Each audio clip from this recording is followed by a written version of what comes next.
Olá, primeiro ano, tudo bem com vocês?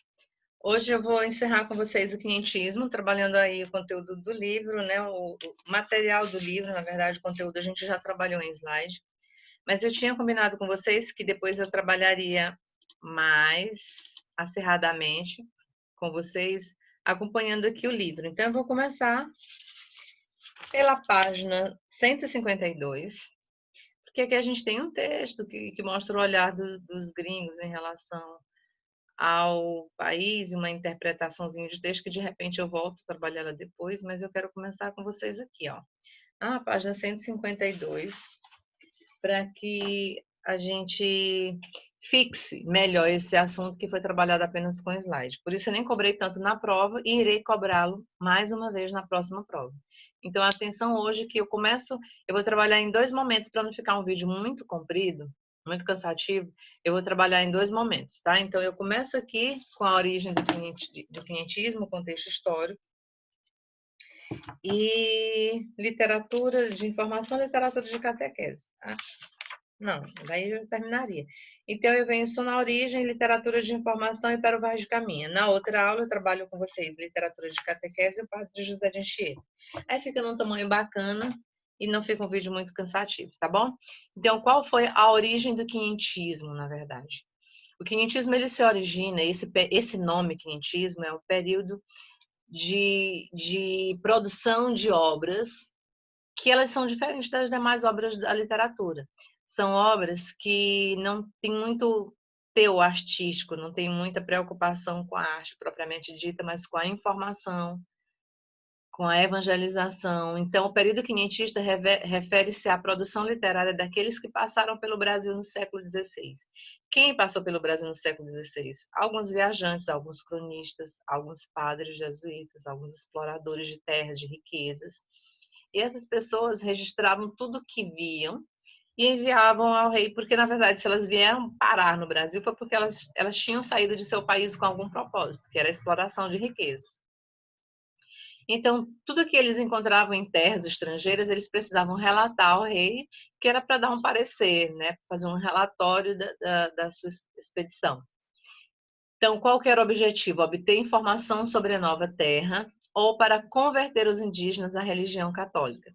Dessa forma, então, a gente não pode falar de uma literatura do Brasil, e sim literatura no Brasil. Por quê? Porque era uma literatura falando do Brasil, mas escrita por portugueses. E tudo que era produzido aqui era enviado para lá. Então, a gente pode até afirmar que a literatura, ela não era, esses escritos não eram propriamente literatura, porque primeiro não tinha um grande qualidade artística e também porque as pessoas não, que vinham, elas não se fixavam no Brasil, elas vinham e voltavam. Então nada ficava, né, nada perdurava, nada ficava por muito tempo. Em relação ao contexto histórico, também é bem curtinho e bem fácil. O século XVI foi um período de importante movimentação econômica, social e cultural. Movimentos que tiveram seu centro na Europa exerceram significativa influência no Ocidente, em especial na América. O Renascimento encontrava-se em pleno vigor, com a difusão de ideias filosóficas, artísticas e avanços científicos. Ou seja, a gente tinha todos esses acontecimentos, todo esse processo. A economia encontrava-se aquecida pelo mercantilismo e pela exploração das colônias americanas. A economia, gente, ela é muito importante na literatura, porque o comportamento da sociedade se baseia com base na economia. E a economia influencia as pessoas, o comportamento das pessoas, se elas compram mais livros, se elas compram menos, se elas têm mais cultura, se elas não têm. E na política, a centralização do poder e a organização dos estados nacionais apresentava novas configurações ao cenário europeu, assim como a reforma protestante e o movimento da contra-reforma, que apresentaram impactos políticos, sociais e culturais. E esse contexto, todo esse contexto, influenciou de forma muito significativa a literatura produzida aqui no Brasil. Principalmente esses dois adventos aqui, ó, a contra-reforma, a reforma protestante e a contra-reforma. Muito do que se escreve nesse período é com base no, na influência, né, da contra-reforma e da reforma protestante. O que era a literatura informativa? Como o próprio nome está dizendo, acho que fica muito claro, muito óbvio, né? A literatura que informa. Informa sobre o quê? Sobre a natureza, sobre a vegetação, sobre as pessoas, sobre o comportamento, sobre as riquezas. Então, na literatura informativa, temos o contato do europeu com o Novo Mundo. Eles chegaram aqui e se deslumbraram, a primeiro momento, com tudo que viam. Depois, nos primeiros contatos com os índios, eles foram perdendo todo o encantamento, porque eles achavam que seria muito fácil explorar, escravizar os índios, e não foi assim tão fácil, né?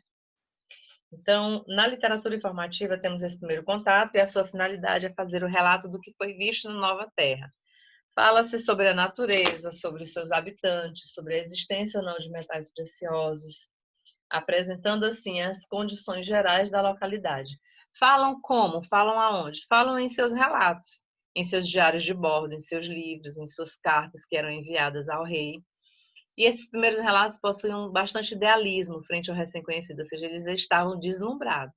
As descrições parecia que eles estavam no próprio paraíso, que era chamado de um encontro do Eldorado, né?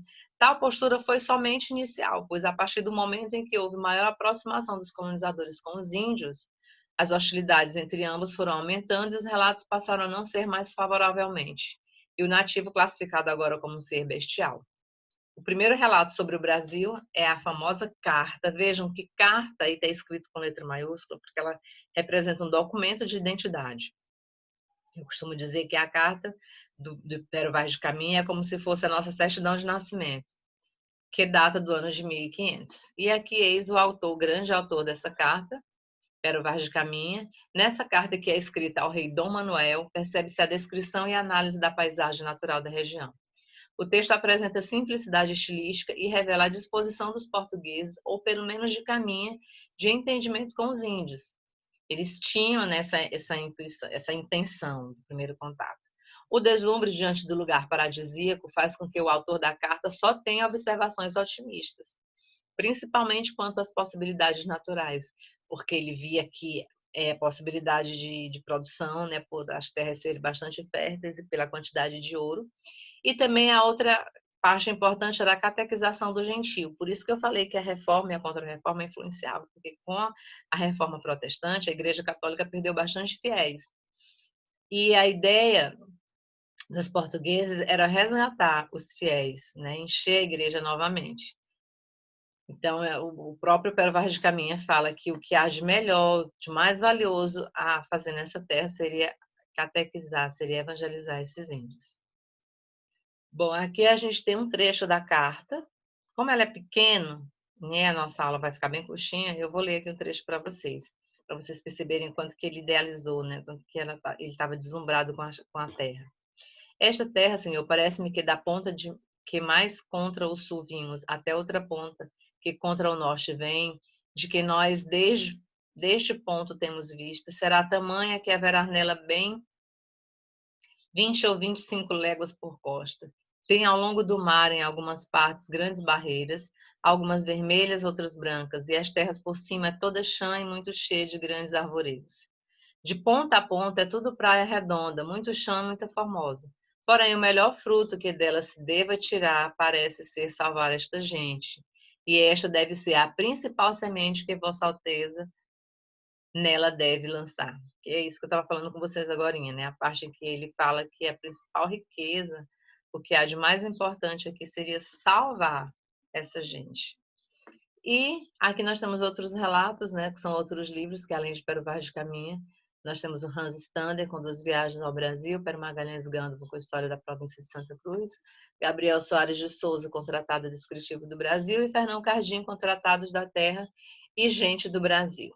Todas obras produzidas naquele período. Na próxima aula a gente fala um pouquinho sobre a literatura de catequese, é bem curtinho, vai ser cansativo, e sobre um outro autor importante, que é o José de Anchieta. Por hoje é só, pessoal. Um abraço e até a próxima. Qualquer dúvida é só me chamar.